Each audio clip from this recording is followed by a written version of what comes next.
I am very excited to welcome Terry Papineau to help discuss and provide commentary on the Cameco earnings call, which just finished. And Cameco has probably the most insight into the uranium market of any entity. And there were a lot of gems in this earning call, and the price is pumping on the stock. So welcome, Terry. Can't wait to get into this with you. Happy to be here, Elliot. Thanks for the invitation. Absolutely. So you've listened in on several of these conference calls. You have a feel for kind of the tone of management and what their expectations are. What did you kind of glean from their overall demeanor, wording, tone of management?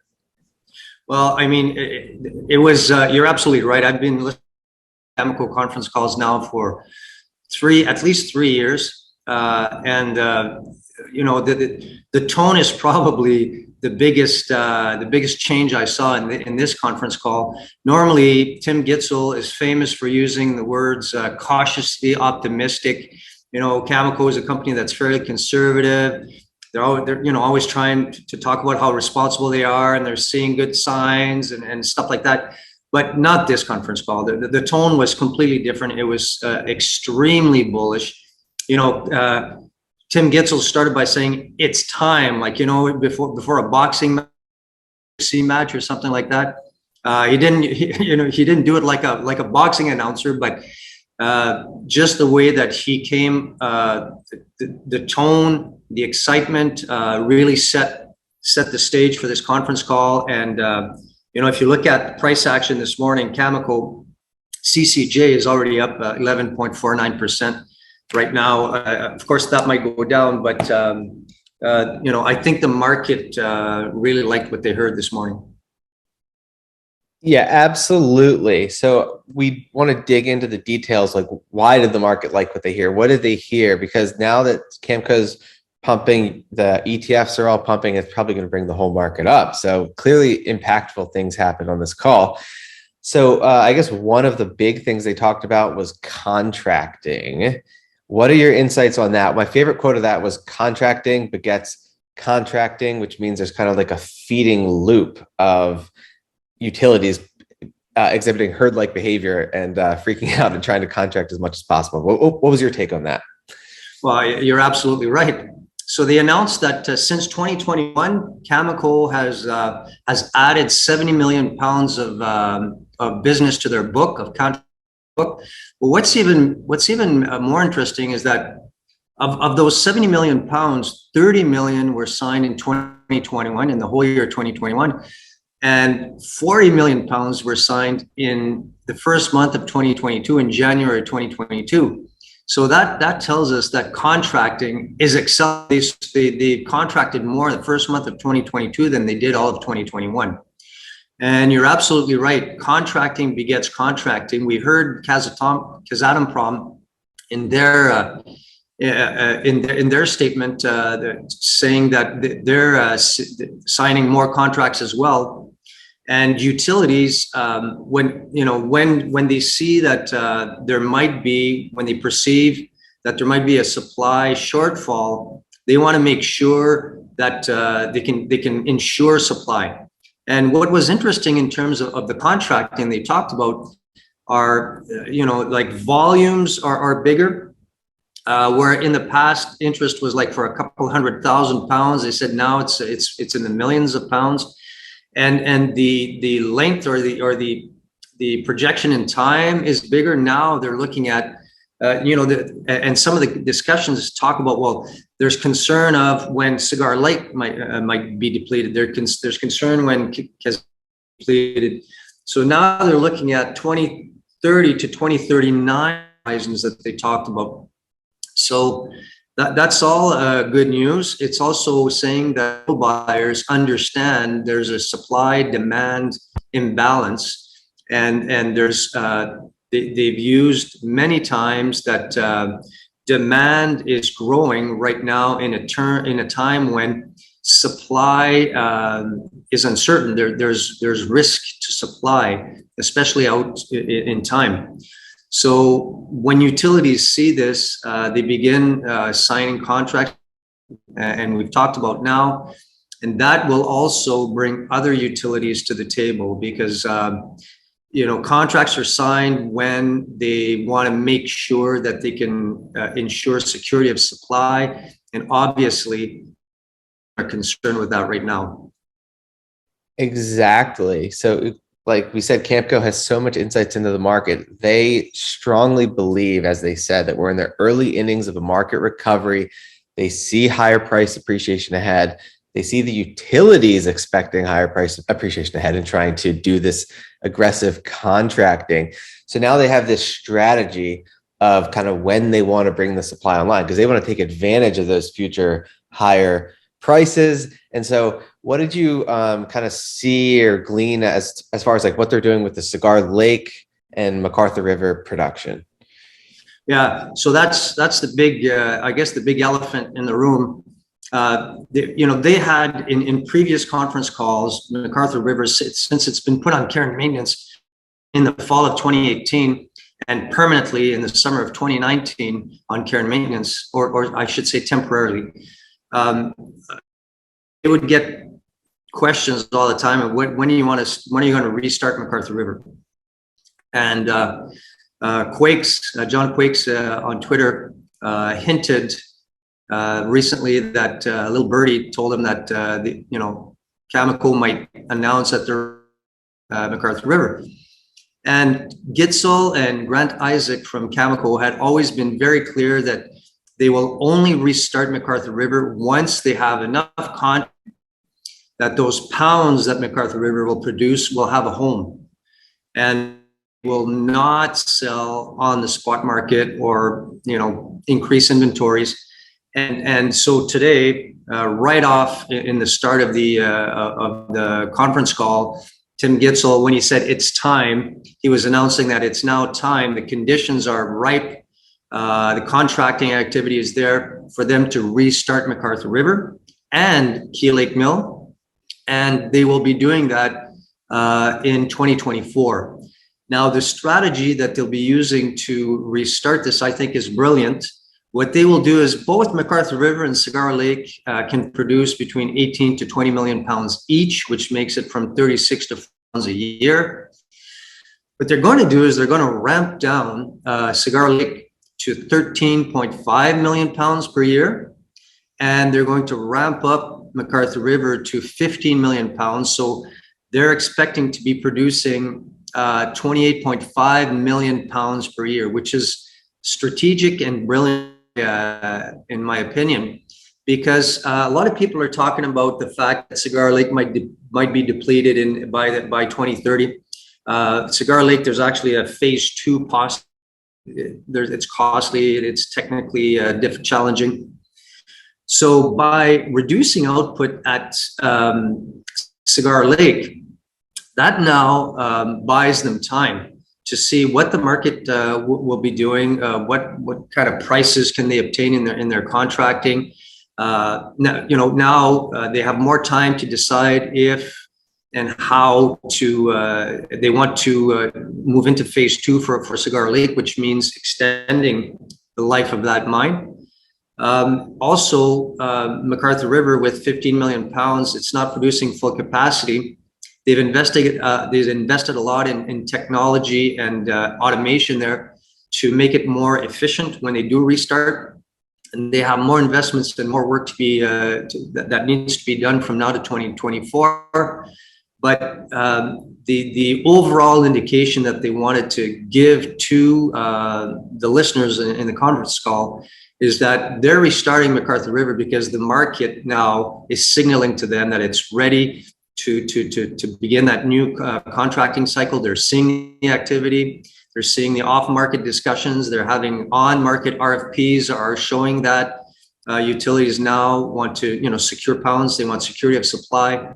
And they assured listeners on many occasions that they are a disciplined producer, that the pounds that they're going to be producing out of both mines have a home, that none of that production will be going into spot. So that is really sending a signal that the uranium cycle is the bull market is in full force, and we're still in early innings, like you said. Exactly. and it's kind of like just all coming to fruition, what you and others have been talking about.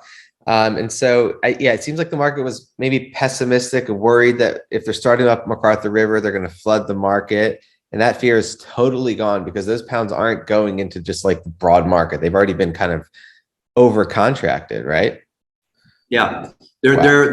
they're contracted more for what they're than what they're producing, and they're buying pounds, on the spot market. As a matter of fact, there's a slide in their slide deck, and I'll just here. I want to find the exact, but they've combined what they've done since they've put Macarthur River on care and maintenance since 2016. They've actually taken 190 million pounds off the market between, reduction in production, spot market purchases, and inventory drawdowns. So yeah, they've been really disciplined in what they've been doing. Yeah, and I was surprised to hear that they actually had to buy uranium off the market, which is just crazy because like you think they'd be the ones kind of dumping it, but no, it's the opposite. So that's probably a really big bullish driver for today for Cameco. Yeah. Yeah, their strategy in that regard, and at one point they said, imagine if we hadn't done that, where would uranium prices be now? And there'd be way more material. Cycle would have taken much longer to turn around. So they've been extremely disciplined. Absolutely. And so one other thing they were very confident on was that secondary supply, which doesn't come from mines, which is kind of like Wall Street reselling. They said Russia.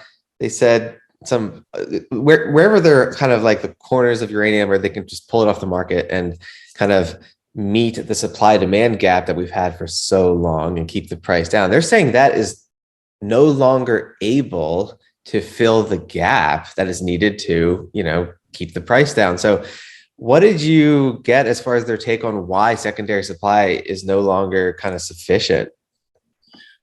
On several occasions about the spot market being thin. They use that 3 or 4 times conference call. And with regards to looking into the future, they compared to the past, the last cycles where there was more material available as secondary supply. So they referred to the U.S. government was selling now that there was the Russian U.S. agreement where they were turning megatons into megawatts, taking some of the Russian material and selling it into the market for spot. And they said there's a moratorium, and there's, those stockpiles are almost non-existent now, or they're quite a bit diminished than what they were. So there's less risk on that side. They also talked about underfeeding. That's been greatly reduced and will continue to be reduced in the future. Talked about reprocessing of material. So they indicated that there's a lot less possibility of secondary supply coming into the in this market going into the future because stockpiles and material just isn't there anymore. Now, at the same time, what we've seen is that there's increased secondary demand coming from financial players, the biggest being Sprott Physical Uranium Trust. So, and we saw what their activity on the spot market did to the spot price of uranium in August and September of 2021. Dramatic increases. The price of uranium went from $30 a pound to $51 a pound. So that's a considerable increase in a very, very short period of time. Now, the price has now settled back down to around $42, $43. But as soon as increases their activity, if they do, and it's widely assumed that they will, especially if they can obtain their listing sometime in Q3 of this year, then it's going to get quite interesting. And Cameco has really given an indication here that secondary supplies, they don't believe will have a big impact in the future to kind of help with the supply demand imbalance that is growing as we're going along in time here. Exactly. They say they chewed through all that supply over the past few years of operating at a structural supply deficit. So here we are, it's finally kind of diminished away. And like you guys have all been saying, you, John Quakes, Trader Ferg, Justin Hune, just Mark Wolbert, just that, I mean, almost everything you've said is coming to pass. And this call kind of like pointed out kind of all these bullish drivers. So is there anything you have, any additional insights from the call? Yeah, so two things, just to go back to the contracting. On several occasions, both Tim Gitzel and Grant Isaac talked about, the how excited they are for contracting as we're going along here. And a couple of times they talked about, the good news that good news is there's still 1.4 billion pounds of uranium that needs to be contracted in the next 12 to 13 years. So, for them, it's still early days.